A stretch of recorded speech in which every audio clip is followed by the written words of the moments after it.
It is October 24th, 2024, and I welcome you to the audio edition of St. Giles in the Word. We continue in Revelation with chapter 17 today and read chapter 8 of Leviticus. We are reading from the New International Translation. We begin in Revelation. One of the seven angels who had the seven bowls came and said to me, "Come, I will show you the punishment of the great prostitute who sits by many waters. With her, the kings of the earth committed adultery, and the inhabitants of the earth were intoxicated with the wine of her adulteries." Then the angel carried me away in the spirit into a wilderness. There I saw a woman sitting on a scarlet beast that was covered with blasphemous names and had 7 heads and 10 horns. The woman was dressed in purple and scarlet, and was glittering with gold, precious stones, and pearls. She held a golden cup in her hand, filled with abominable things and the filth of her adulteries. The name written on her forehead was a mystery: Babylon the Great, the mother of prostitutes, and of the abominations of the earth. I saw that the woman was drunk with the blood of God's holy people, the blood of those who bore testimony to Jesus. When I saw her, I was greatly astonished. Then the angel said to me, "Why are you astonished? I will explain to you the mystery of the woman and of the beast she rides, which has the 7 heads and 10 horns. The beast, which you saw, once was, now is not, and yet will come up out of the abyss and go to its destruction. The inhabitants of the earth whose names have not been written in the book of life from the creation of the world will be astonished when they see the beast, because it once was, now is not, and yet will come." This calls for a mind with wisdom. The 7 heads are 7 hills on which the woman sits. They are also 7 kings. 5 have fallen. 1 is. The other has not yet come. But when he does come, he must remain for only a little while. The beast who once was and now is not is an 8th king. He belongs to the 7 and is going to his destruction. The 10 horns you saw are 10 kings who have not yet received a kingdom, but who for 1 hour will receive authority as kings along with the beast. They have one purpose and will give their power and authority to the beast. They will wage war against the Lamb, but the Lamb will triumph over them because he is Lord of lords and King of kings, and with him will be his called, chosen, and faithful followers. Then the angel said to me, "The waters you saw where the prostitute sits are peoples, multitudes, nations, and languages. The beast and the 10 horns you saw will hate the prostitute. They will bring her to ruin and leave her naked. They will eat her flesh and burn her with fire. For God has put it into their hearts to accomplish his purpose by agreeing to hand over to the beast their royal authority until God's words are fulfilled.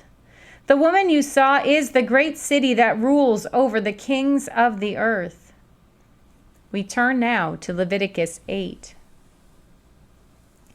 The Lord said to Moses, "Bring Aaron and his sons, their garments, the anointing oil, the bull for the sin offering, the 2 rams, and the basket containing bread made without yeast, and gather the entire assembly at the entrance to the tent of meeting."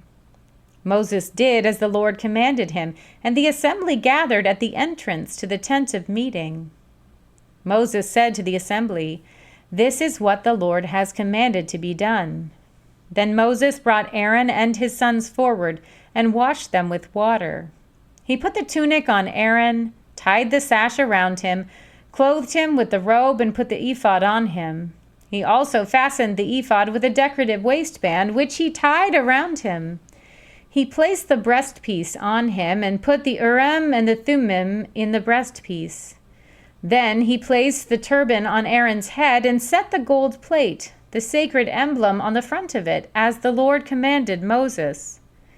Then Moses took the anointing oil and anointed the tabernacle and everything in it, and so consecrated them. He sprinkled some of the oil on the altar 7 times, anointing the altar and all its utensils and the basin with its stand to consecrate them. He poured some of the anointing oil on Aaron's head and anointed him to consecrate him. Then he brought Aaron's sons forward, put tunics on them, tied sashes around them, and fastened caps on them, as the Lord commanded Moses.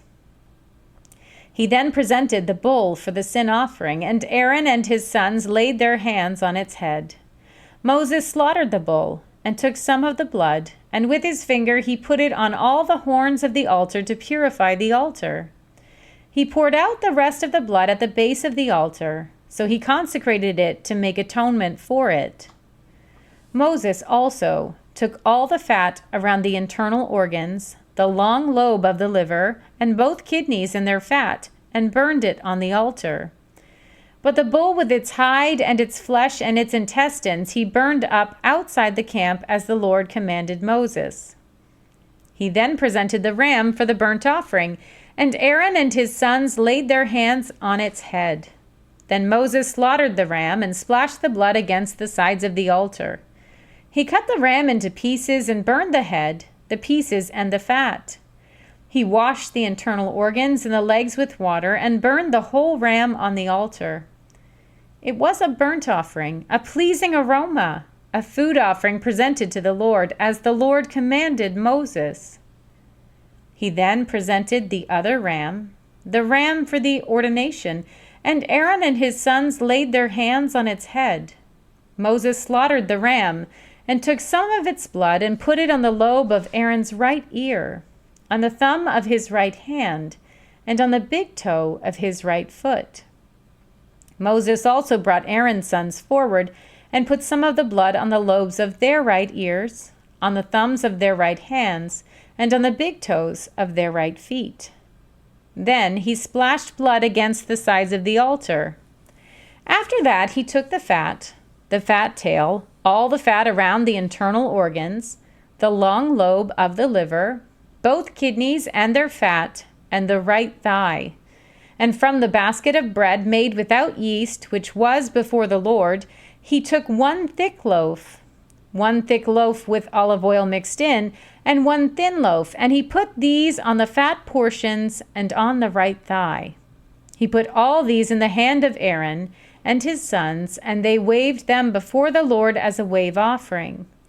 Then Moses took them from their hands and burned them on the altar on top of the burnt offering as an ordination offering, a pleasing aroma, a food offering presented to the Lord. Moses also took the breast, which was his share of the ordination ram, and waved it before the Lord as a wave offering, as the Lord commanded Moses. Then Moses took some of the anointing oil and some of the blood from the altar and sprinkled them on Aaron and his garments and on his sons and their garments. So he consecrated Aaron and his garments and his sons and their garments. Moses then said to Aaron and his sons, "Cook the meat at the entrance to the tent of meeting and eat it there with the bread from the basket of ordination offerings. As I was commanded, Aaron and his sons are to eat it. Then burn up the rest of the meat and the bread. Do not leave the entrance to the tent of meeting for 7 days until the days of your ordination are completed, for your ordination will last 7 days. What has been done today was commanded by the Lord to make atonement for you. You must stay at the entrance to the tent of meeting day and night for 7 days and do what the Lord requires, so you will not die, for that is what I have been commanded." So Aaron and his sons did everything the Lord commanded through Moses. Here ends our reading for today.